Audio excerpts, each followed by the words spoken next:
Next ہیں جی سائمہ نورین ہے، retired head mistress ہیں کراچی سے.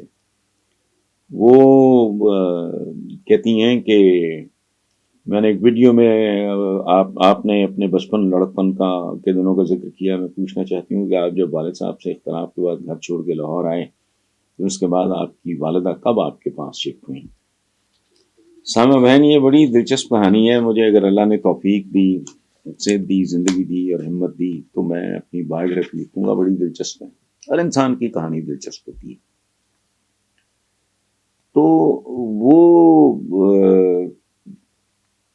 میں جب والد سے اختلاف کے بعد لاہور آیا، ریڈی لگائی، یہ کیا وہ، یہ لمبی کہانی ہے. پھر تھنک سے میں نے اپنا باقاعدہ، حالانکہ میں حیران کن آپ کو بتاؤں، جتنی سیلری سے میں نے آغاز کیا تھا اپنے ایز اے جرنلسٹ کیریئر کا، اس سے زیادہ پیسے مجھے ہاسٹل میں ملتے تھے. ٹھیک ہے. اور گاڑی رکھی ہوئی تھی. ایک پرنس نگر کا بڑا پیارا دوست تھا ہمارا، پرنس برکت علی. ایک گاڑی اس کی تھی، اس پہ نمبر نہیں ہوتا تھا، صرف نگر لکھا ہوتا تھا. یہ ہنزا کے ساتھ والی، آپس میں کزن بھی ہیں یہ. تو یہاں کے ریڑی لگائی جو اپنا سارا سلسلہ، وہاں کمائی زیادہ تھی. بڑی دلچسپ بات ہے.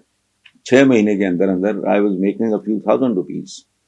کیونکہ پہلے وہ دہی بھلوں کی ریڑی لگانے کے بعد اس کے پیچھے دکان تھی جس کے آگے میں نے جگہ کرائے پہ لی تھی، فٹ پاتھ پہ، مال ٹاؤن. اس وقت اڈا کہلاتا تھا، مال ٹاؤن اڈا. یہ پارک نہیں تھا اس وقت، یہ تو جیلانی صاحب نے بہت بعد میں بنوایا.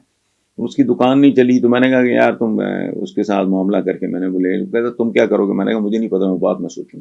وہی ہوا. لینے کے بعد مہینہ ہے وہ بند رہی، پھر میں سوچتا رہا. پھر میں نے تکے کبابوں کا ایک کاریگر ڈھونڈا. پہلے کاریگر ڈھونڈا تھا یہ دہی بھلے بنانے والا، تو وہ سلسلہ کیا. پھر وہاں آئی was making good money, but definitely میرا ٹارگیٹ تو وہ نہیں تھا.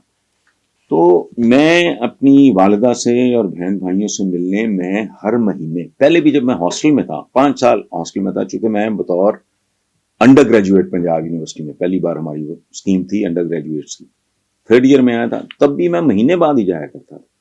تو وہ میں نے کنٹینیو رکھا. تو میرا ایک بہت ہی پیارا دوست تھا صفدر سعید، اس کا گھر ہمارے گھر کے پاس تھا، تو میں وہاں چلا جایا کرتا تھا. امی اور بہنیں ادھر ملنے آ جایا کرتی تھی. وہ سلسلہ ٹل مائی فادرس ڈیتھ، اللہ بخشے ان کی وفات تک وہ. لیکن میرا بعد میں میری نارملائزیشن ہو گئی تھی، صلح ہو گئی تھی. تو وہ ایسا نہیں کہ میرے پاس ہوتا، وہ بہت بات کی بات، بہت بات.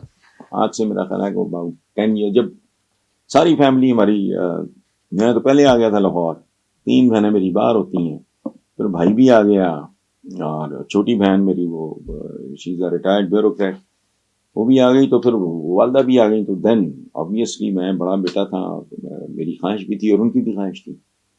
تو پھر اب یہاں اکٹھے ہو گئے لاہور میں. بہرحال سامع بہن، آپ کا بہت شکریہ. اللہ آپ کو صحت دے، زندگی دے، اپنی امان میں رکھے.